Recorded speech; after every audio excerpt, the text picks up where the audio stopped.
इश्क है तो इश्क का इजहार होना चाहिए। इश्क है तो इश्क का इजहार होना चाहिए। आपको चेहरे से भी बीमार होना चाहिए।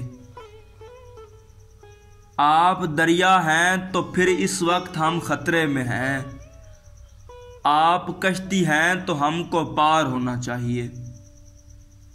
ऐरे गैरे लोग भी पढ़ने लगे हैं इन दिनों।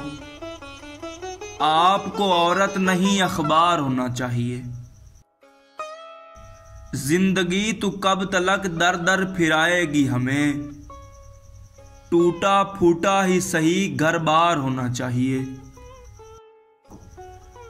अपनी यादों से कहो एक दिन की छुट्टी दे मुझे। अपनी यादों से कहो एक दिन की छुट्टी दे मुझे। इश्क के हिस्से में भी एतवार होना चाहिए। इश्क है तो इश्क का इजहार होना चाहिए। आपको चेहरे से भी बीमार होना चाहिए।